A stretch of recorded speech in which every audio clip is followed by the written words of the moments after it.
Bismillahirrahmanirrahim. Ce qui altère la foi en les noms et attributs d'Allah. La foi dans les noms et attributs d'Allah, c'est également le fait de ne pas détourner le sens voulu de ces noms, c'est-à-dire de remplacer le sens apparent donné dans le Coran ou la Sunna par un sens métaphorique ou figuré, tout simplement parce qu'aucune science nous a été révélée à ces sujets. Allah dit dans Surat Al-A'raf, verset 180, « C'est à Allah qu'appartiennent les noms les plus beaux.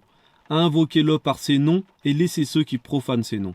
Ils seront rétribués pour ce qu'ils ont fait. » Ceux qui profanent ces noms, d'après l'exégèse de Ibn Kathir, c'est ceux qui rattachent Allah, qui était une ancienne divinité des Arabes, avec Allah, ou qui le rajoutent parmi ces noms.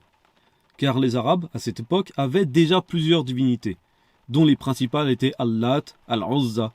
Il y en avait d'autres, comme Ubal, puis d'autres encore qu'ils inventaient et fabriquaient comme ils voulaient.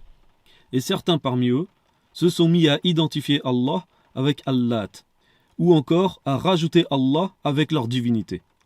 Ce verset est venu leur interdire de faire cela. Ce qui annule la foi dans les noms et les attributs d'Allah, c'est également la non-confirmation de ces noms, c'est-à-dire de renier une partie ou l'ensemble des noms d'Allah.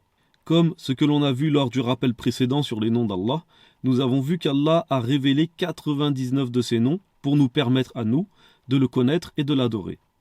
Et qu'il y en a encore d'autres qu'il a gardés pour lui. Et nous avions cité comme preuve le hadith dans lequel le prophète Muhammad sallallahu alayhi wa sallam nous a enseigné une longue invocation dans laquelle il est mentionné.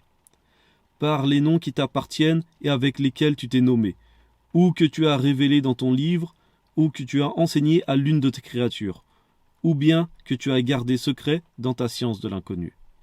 La foi dans les noms et les attributs d'Allah, c'est également de ne pas chercher dans son cœur ou dans sa langue le comment de tel ou tel attribut.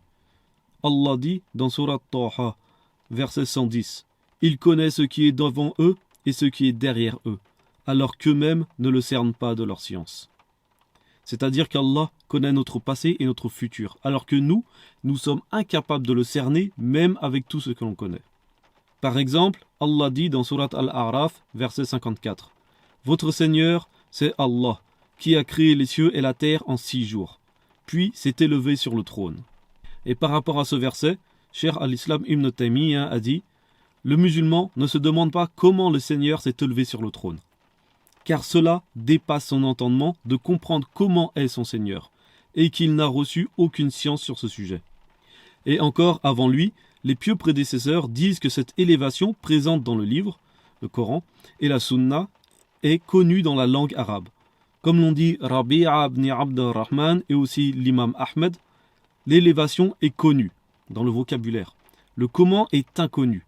La foi en cela, l'élévation, est obligatoire. Et la question dessus est une innovation. Et cette phrase est à appliquer à tous les attributs d'Allah. Et comme l'a souligné Ibn al-Qayyum, la raison est incapable de connaître la nature et le comment des attributs d'Allah. Il n'y a que Allah qui sache comment est Allah. La foi dans les noms et attributs d'Allah, c'est aussi de ne pas faire l'anthropomorphisme, c'est-à-dire de faire ressembler Allah à l'une de ses créatures.